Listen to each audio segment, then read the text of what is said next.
There's a particular kind of quiet that settles over rural Nova Scotia, the kind that sounds peaceful until it isn't.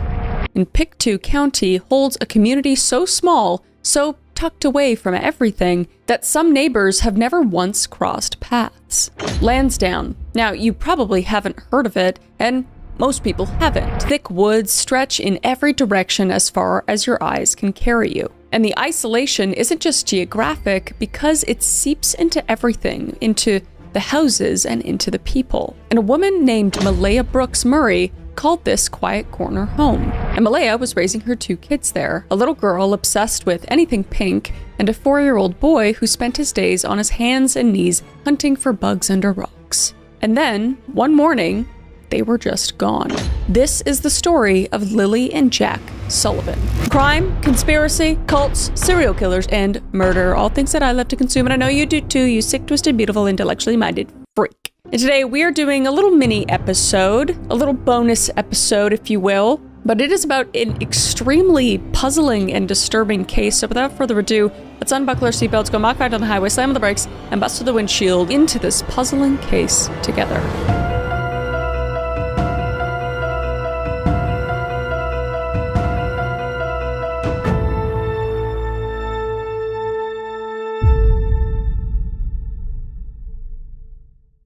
All right, so with spring coming up, I've been outside way more, on walks, doing errands, just getting some fresh air because it feels good. And I've been wearing my Raycon Essential Open Earbuds basically every single day. These are my favorite earbuds because I don't actually like having things inside my ear as much as I do these open earbuds. I didn't even know what I was missing until I tried these things on. Because what makes these different from regular earbuds is the open ear design. They sit just outside your ear canal, so you're hearing your music and what's happening around you at the same time.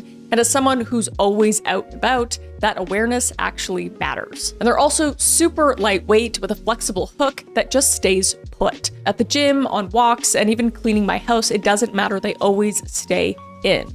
And the battery is 36 hours total with the case. And I charge them like maybe once a week, maybe once every 2 weeks, which I love. And Raycon has over 3 million customers, myself included. And the sound quality is just as good as way more expensive brands. Except these are actually affordable because they're not paying for huge celebrity endorsements and all that markup. And plus, there's a 30-day guarantee, so it's completely risk-free. They are my new favorite earbuds from Raycon, and the Essential Open Earbuds are perfect for refreshing your routine this spring. So go to buyraycon.com/KMKOpen to get 20% off. Thank you so much to Raycon for sponsoring this video and supporting the channel, and let's get back to it. Malaya Brooks Murray was 27 years old, a stay-at-home mom born and raised in the Brookfield and Truro area, about an hour outside of Halifax. Now, Malaya was Mi'kmaq, a member of the Sipek-Nekatik First Nations group, one of the largest Indigenous communities in all of Nova Scotia. And people who knew Malaya described her as quiet and shy, the kind of woman who wasn't going to argue with you even if she probably should have. Just non-confrontational to her core. And the children's biological father was Cody Sullivan. And Cody was 29 in 2025. And Cody and Malaya had been together roughly 3 years before having 2 kids together. And from the outside, it looked like a normal family with nothing alarming about it. But Malaya wasn't happy. And eventually she made the call that she wanted out. So she pursued full custody of the children, and Cody walked away without a fight. And not just from Malaya, but from it all, from the children and from any role in their lives. So by May of 2025, Lily and Jack hadn't seen their father in 3 years. And Cody had been paying child support for a while, but in 2024, he lost his job and the payments stopped. And by 2025, Cody was back living with his mother, Belinda Gray, out on the Eastern Shore with no job, no vehicle, and no real contact with his children. Now, Belinda described a distance between herself and Cody, saying he'd always been closer to his father. And then there's Daniel Martell. Now, Malaya eventually wanted to get back out there and find someone, so she met Daniel on Facebook Dating in the spring of 2022. And Daniel was 34 and moved fast.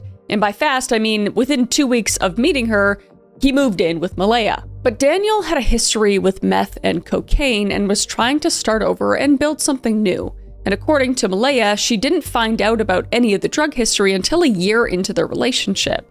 So by 2025, Daniel was attending Narcotics Anonymous classes somewhere around 3 times a week, though the exact frequency depends on who you ask because sources aren't totally consistent on that. But the point is, Daniel was trying. Daniel worked hard, too, at a local sawmill doing hardwood operations until the work dried up. Because the spring thaw brings a seasonal ban on heavy trucks in the area, and just like that, the mill couldn't operate at full capacity. So Daniel went from full shifts to maybe 1 shift a week if he was lucky. And court documents that came out later painted a picture of a household under serious financial strain, with arguments between Malaya and Daniel about money and everything that came with it.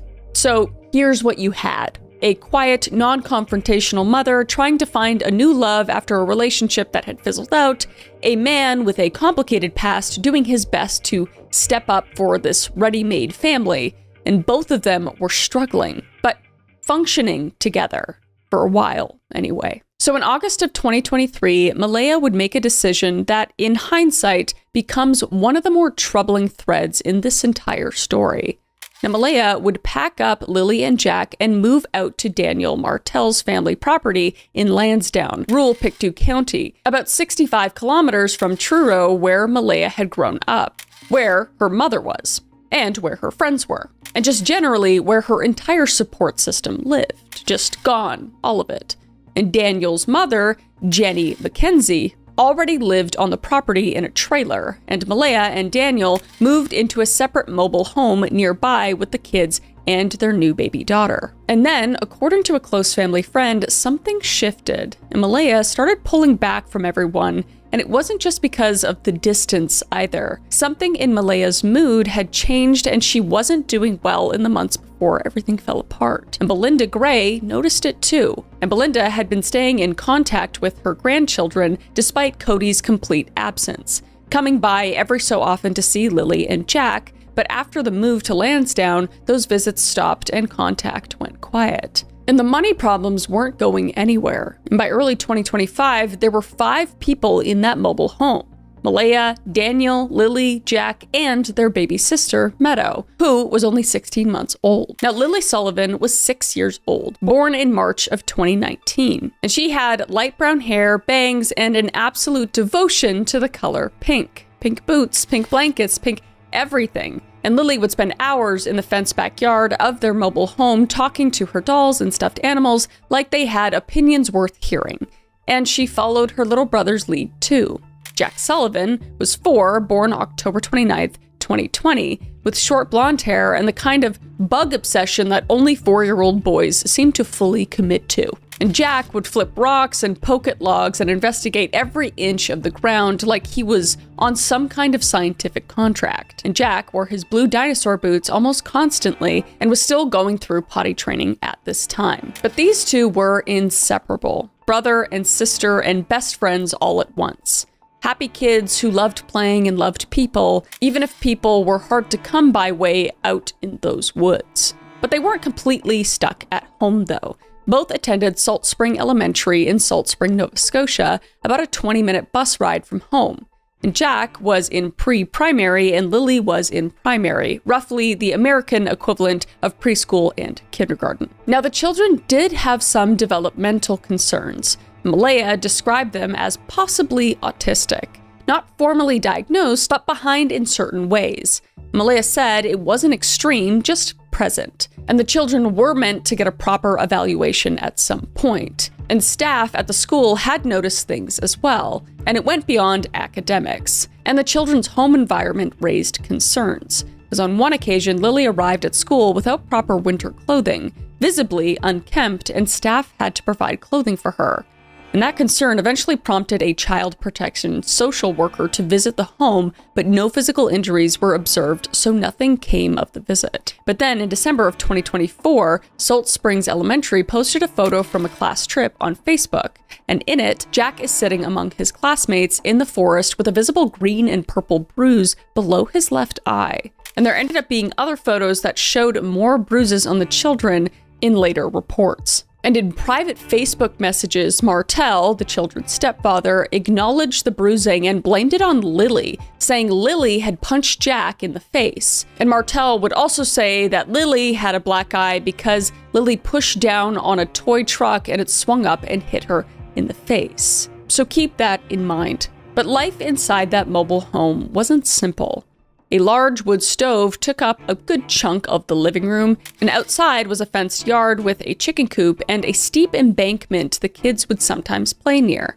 And they'd actually built a little fort out there, and the entire property was wrapped in dense, heavy woodland. And in 2022, Hurricane Fiona had knocked trees down in every direction and layered the forest floor with fallen timber, making it tangled, unpredictable terrain that was hard to walk through and easy to get lost in. And Belinda Gray, the paternal grandmother, hadn't visited since before the family moved. So Tuesday, April 29th, 2025 was like any other day. But it was actually a free day for the kids because the next day was a professional development day for teachers, so there was no school on Wednesday. And the family spent that day running errands together. They did laundry at a relative's house, went grocery shopping, and got home at around 10:19 that night.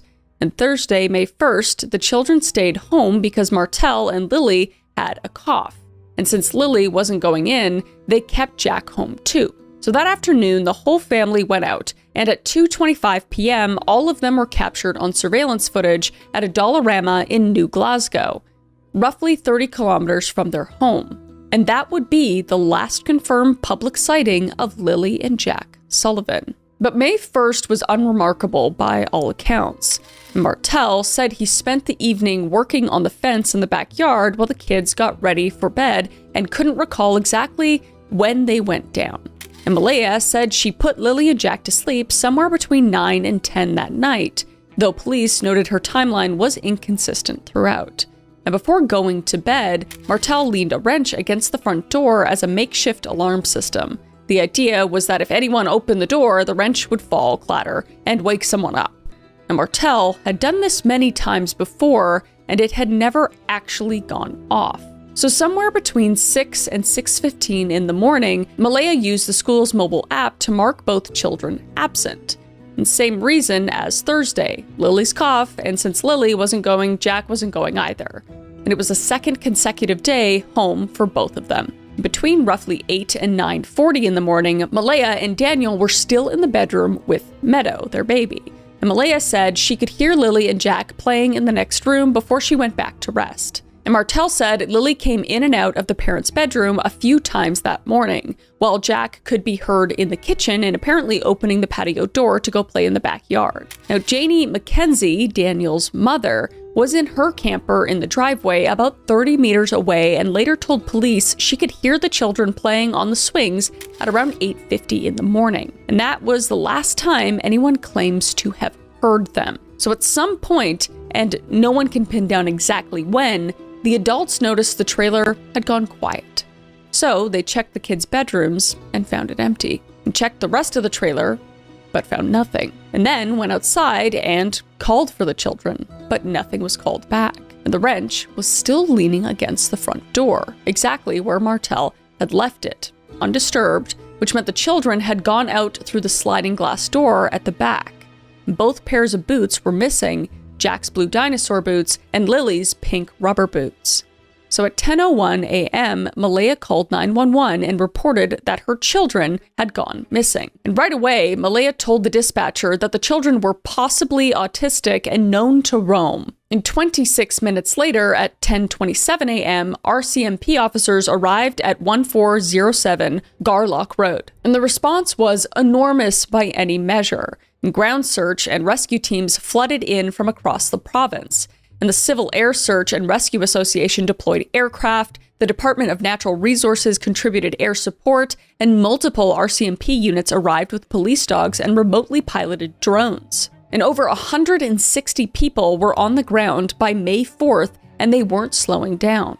And Martel told police that when he realized the children were gone, he jumped in his car and driven around looking. And when that turned up nothing, Martel got on foot and searched the woods for hours. And when investigators asked for a timeline, Martel said he hadn't tracked it and hadn't brought his phone either. So there was no way to map where he had actually been. And around 4 o'clock that afternoon, 3 family members emerged from the woods carrying a piece of blanket. Pink, which means it was Lily's. And it was torn and hanging in a tree roughly 1 kilometer from the mobile home. And search teams redirected their efforts toward that area. And a police dog was dispatched to catch Lily's scent from the blanket, but found nothing. No trail and no trace, which was troubling on its own because if the children had carried that blanket into the woods, there should have been something for the dogs to follow. But then Malaya told police something that changed the shape of things entirely. The blanket wasn't from inside the house. Malaya had thrown it in the garbage about a week before the children had disappeared. And it had been Lily's favorite for a long time, something Lily dragged everywhere. But Lily had grown out of it, and Martel had repurposed it briefly to block a draft coming in under the door before they tossed it out. So investigators looked at the trash bag still sitting at the end of the driveway and found the blanket inside, completely ripped apart with the missing piece. And Malaya explained that the piece was already missing when she threw it away because Daniel had torn the section off when he used it to block the door. So, a discarded blanket, already ripped, somehow turned up in a tree a kilometer from the house, and the dogs couldn't pull a scent from it. And nobody had a clean explanation for how it got there. I mean, could have been maybe an animal took it, like a squirrel took it and brought it up a tree. I don't know. So on the night of May 2nd, around 11:30 p.m., a drone equipped with infrared sensors picked up 2 heat signatures in the woods. So RCMP officers were sent in on foot and found nothing. And investigators later concluded the heat source was likely a bear in the area. But the search didn't stop and days bled into each other. And by May 7th, 6 days in, Staff Sergeant Curtis McKinnon stood in front of the cameras with pictures of the children behind him and said, carefully, that search efforts were being scaled back because the realistic probability of 2 young children surviving alone in the wilderness for nearly a week was low. So on May 8th and 9th, the RCMP underwater recovery team searched bodies of water nearby, 3 ponds and Lansdowne Lake, but found nothing. And when it was all said and done, the search had logged over 12,000 hours with more than 1,700 crew members and volunteers, and the search area had more than doubled to 8.5 square kilometers. Helicopters, drones with thermal cameras, dogs, and divers had all been deployed, and still all investigators were left with was 1 child-sized footprint near the property and a piece of ripped pink blanket. The RCMP's crime unit, which had been involved since May 3rd, recognized this shift. This was no longer a search and rescue operation. It was an investigation. And the suspicion didn't wait for the search to wind down. It started almost immediately. And at 12:45 in the morning of May 3rd, just hours after the children were reported missing, Malaya called police with a theory.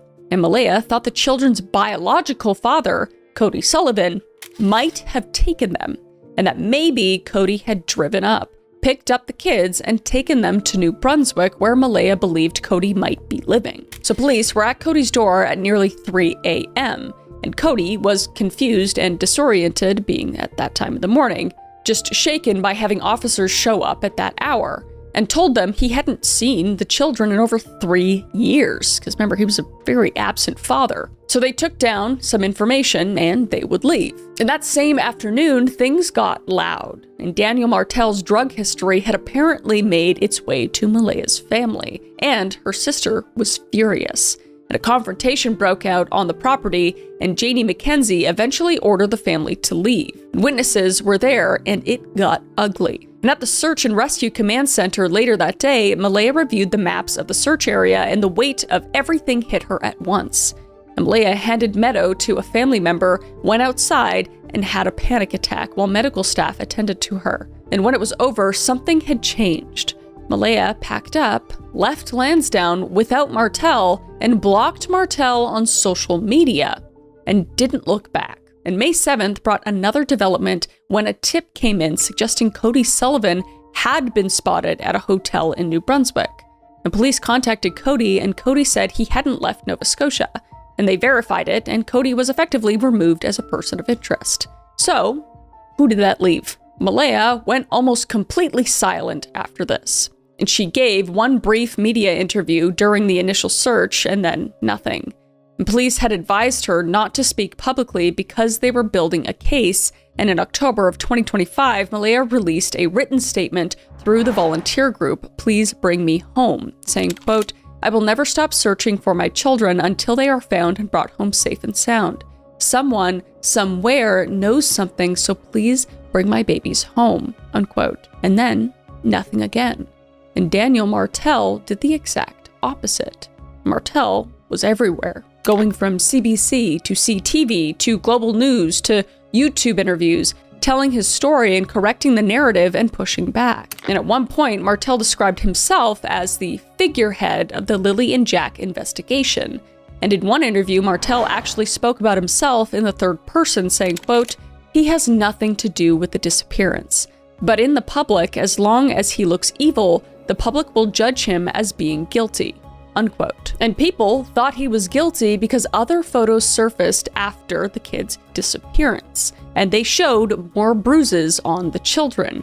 And media outlets pressed Martel on this, and he didn't comment publicly, but he would comment in those Facebook messages like I mentioned before, and he would acknowledge the bruising, saying that Lily did it to herself, and so did Jack. But people were buying it. And Belinda Gray, the paternal grandmother, hadn't visited since before the family had moved.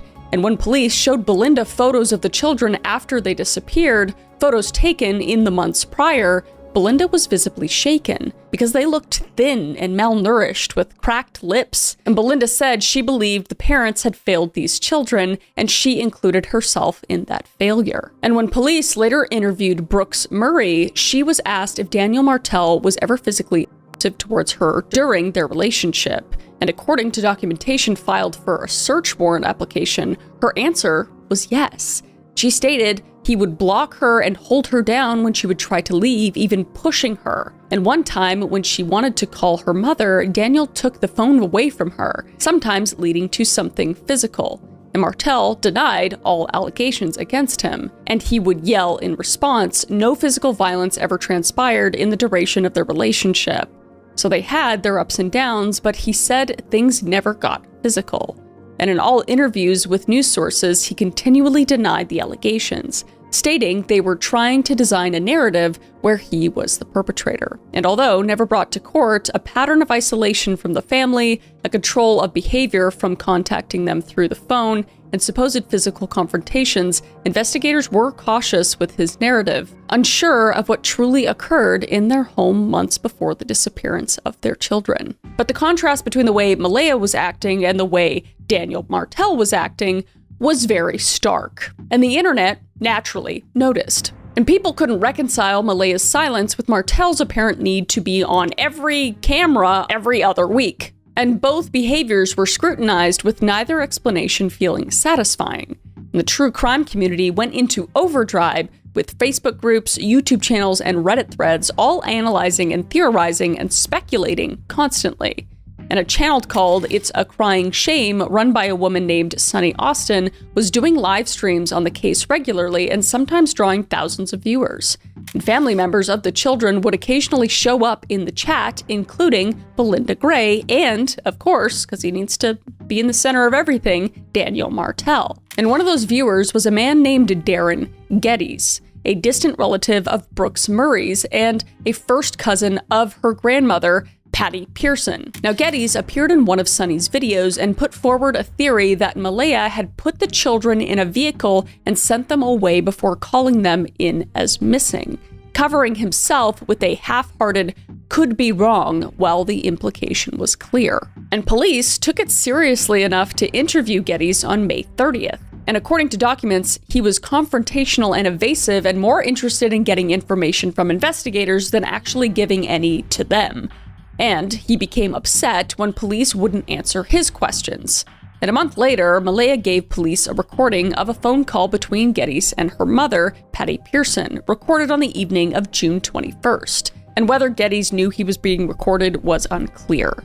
But meanwhile, the harassment toward Martel online was relentless, with people calling him a child killer and asking him where he had hid the bodies, each message just getting darker and darker than the last. And on June 2nd, a candlelight vigil was held outside the RCMP detachment in Stellarton, and about 50 people gathered and placed stuffed animals, candles, and angels, and the memorial continued to grow. Martel attended alongside Belinda Gray. 2 paper lanterns were lit and released into the sky, one for each child.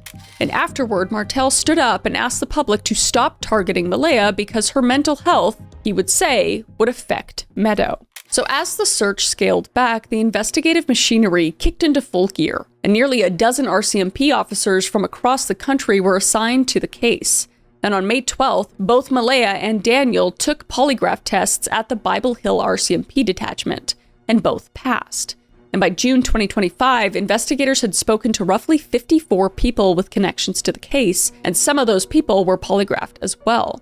And Martel told CBC around this time that every question he was asked in those interrogation rooms assumed the children were dead and that Martel was the one responsible. And not one question framed the possibility that someone had just taken them. Just, quote unquote, did you kill Lily and Jack, unquote. So for someone claiming innocence, Martel said, that was a terrifying room to sit in. And on June 10th, Janie McKenzie underwent a polygraph, but the results were not used because her, quote, physiology was not suitable for analysis, unquote, according to documents.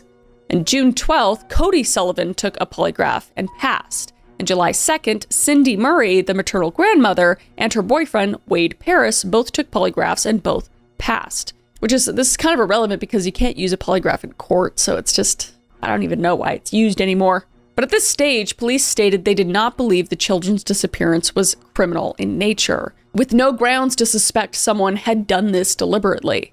But investigators needed something. So on June 19th, the Nova Scotia government announced a reward of up to $150,000 for information related to the missing children, with the value scaling depending on the quality of the lead. So by August 2025, investigators had accumulated over 8,000 video files from trail cameras, dash cams, and security systems. Every frame of footage they could find in the area was being reviewed. And investigators had also executed approximately 12 search warrants between May 16th and July 16th, covering properties, phone records, banking records, and surveillance footage. And then, in September of 2025, more than 4 months after the children vanished, the RCMP deployed cadaver dogs. And these aren't ordinary search dogs because they train specifically to locate human remains. And there are only about 6 to 8 of them in the entire RCMP across all of Canada. So 2 handlers arrived, one from Alberta and one from British Columbia, and covered 40 kilometers of terrain over 3 days, starting from the property and working outward and hitting areas like where the pink blanket was found. But they would find nothing. And in November 2025, about 30 volunteers conducted a new search near the Middle River of Pictou, and one of them found a blanket in the woods with what appeared to be bones wrapped inside. The bones were sent to an anthropologist who reviewed the photographs and determined they were animal bones. And on one occasion during these searches, a group was approached by a local property owner and told to leave because he had dangerous animals on his land. And those dangerous animals turned out to be 2 rams. So by January 2026, investigators had conducted 75 interviews, processed over 1,066 tips, examined 8,100 video files, and deployed units from across multiple provinces. And RCMP Staff Sergeant Rob McCammon said plainly that no suspects have been identified. And the case remained classified under the Missing Persons Act, which allowed investigators to continue accessing telecommunication records and anything else they deemed relevant, even without a formal criminal designation. And that could change, McCammon said, if new evidence surfaced. So, they're waiting. But since there are no official suspects, not one, the public filled the vacuum with its own theories. And the first is an abduction theory. So from almost the beginning, Martel was pushing investigators to monitor provincial borders and airports because Martel believed the children were taken, and Malaya's inner circle shared that view. But police kept saying there was no evidence of abduction, so no Amber Alert was warranted.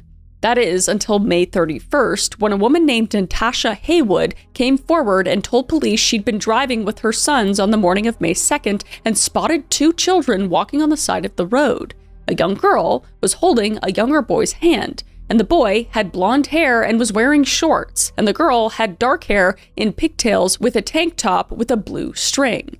And they were walking toward an older white woman, approximately 50 to 60 years old, who was standing by the passenger side of an older tan or gold-colored sedan with the back door open. The location was Garlock Road and Lansdowne Station Road, close to the home. The descriptions didn't perfectly match, though, as Haywood estimated a 9 or 10-year-old girl and a 5-year-old boy, whereas Lily was 6 and Jack was 4, and the car was never identified.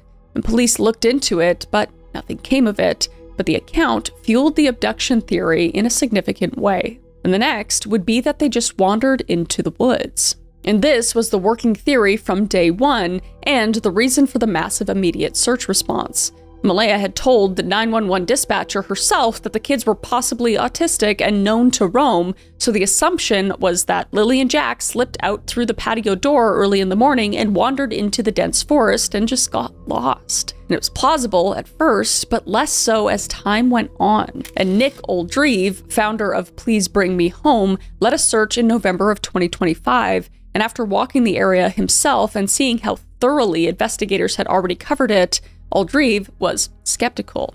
And the dogs couldn't get a scent from the blanket, and the cadaver dogs found nothing, and helicopters and thermal drones found nothing, and over 160 volunteers on the ground found nothing. For 2 small children to completely vanish in a defined search area and leave no trace, that needed a real explanation, and the woods theory was struggling to provide one. And the next theory would be foul play. And this was the one the true crime community latched onto hardest. And honestly, the circumstances gave people plenty to work with, because allegations of domestic abuse, financial desperation, isolation from family, children arriving at school with bruises and black eyes, a child protection visit that found nothing, and then 2 kids who vanished without leaving a trace that hundreds of trained searchers could locate. And one early red flag involved Malaya deleting the Text Plus app from her phone. Now, Text Plus was an internet-based calling app Malaya used frequently because traditional phone service was spotty out in Lansdowne, and deleting it wiped the records and potentially compromised a portion of the investigation. And when asked why Malaya deleted it, she said she simply didn't need it anymore. And then there were the neighbors. Brad Wong and Justin Smith both told police they heard a vehicle coming and going from the property in the early hours of May 2nd. And Wong said he could see vehicle lights over the tree line from his elevated property, and that a loud vehicle had departed the driveway multiple times after midnight, stopping and returning and going again across 3 to 4 trips, before driving off in the early morning hours. And Smith independently said he heard a vehicle at around 1:30 a.m. near Highway 289 by the railroad tracks near Gale Rock Road and Lansdowne Station Road, which is close to where the pink blanket was later found and near the child-sized boot print. And Smith said he'd spoken with Wong about it, and Wong believed the vehicle belonged to Martel. Now, Martel denied all of it and said his vehicle never left the yard that night, and that if anything moved, it was Malaya's vehicle. Now, the RCMP reviewed surveillance footage from Gairloch Road area and found no evidence of vehicle activity during that window. And next was just the mystery of the blanket. Is possibly the strangest and most unresolved piece of the whole case was this blanket. The blanket was found hanging in a tree a kilometer from the house, but Malaya had told police it had been in the garbage for a week, and Daniel had used it to block a draft. Then they tossed it, and the trash bag was still at the end of the driveway with the blanket inside it, completely ripped apart with a missing piece. So how did that missing piece end up a kilometer away in a tree? Did Lily pull it from the trash before the garbage day? Was it placed there deliberately? And why couldn't the dogs pick up any scent from it? This was Lily's once favorite blanket, so her scent was definitely on it. It was something she carried literally everywhere, and there was nothing for the animals to follow. And forensic testing of the blanket was never made public. And Martel provided a blood sample to investigators for comparison with what they found on it, but the results were never released. No answers, just more questions. So 8 months after these children have vanished, on January 26, 2026, Daniel Martel was arrested. It was 11:30 in the morning when Pictou County District RCMP took Martel into custody, and the charges were assault, and forcible confinement involving an adult victim. And the alleged offenses covered a timeframe between September 1st, 2024 and March 30th, 2025, which are the months directly leading up to the children's disappearance. And RCMP confirmed the charges but didn't name the adult victim, so whether it was Malaya Brooks Murray was never officially stated. And the charges were separately classified from the missing children investigation, but nobody watching closely needed to be told what that timing suggested. So Martel was released on conditions and scheduled to appear in provincial court on March 2nd, 2026. And Martel didn't make any public statement about the arrest, but this was a man who had spent months going from news outlet to news outlet declaring his innocence and positioning himself as the public face of the search for Lily and Jack. And now, Martel was facing charges like these.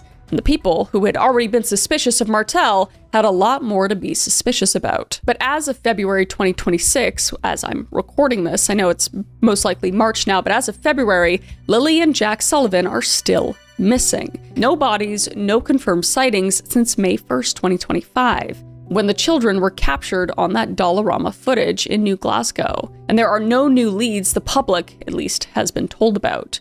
So the case remains under the Missing Persons Act and is not officially a criminal investigation. But RCMP Staff Sergeant Rob McCammon has said that could change the moment any new evidence warrants it. And the Nova Scotia government's reward of up to $150,000 is still on the table. McCammon has said publicly that he doesn't believe this will become a cold case.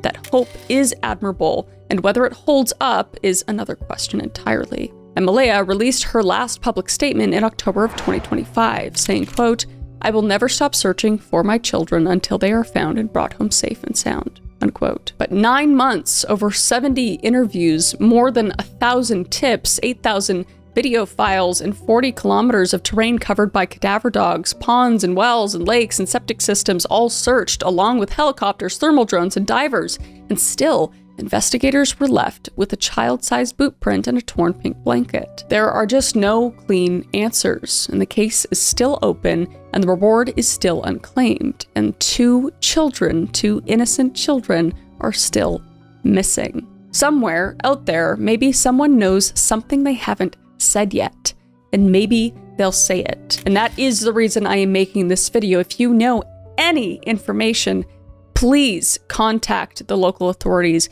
in Nova Scotia. But that is the case of Lily and Jack Sullivan. So if you know any information, please contact the RCMP or local authorities in Nova Scotia. I'm praying that these children get found, and if anyone did anything to them, that they are brought to justice. But let me know if there are any other cases you want me to cover. I'm grateful to be able to use my platform to get the word out on these sorts of cold cases, so please let me know any other cold cases you would like me to cover down below. But until then, it'll see your beautiful face, and please stay safe out there. All right?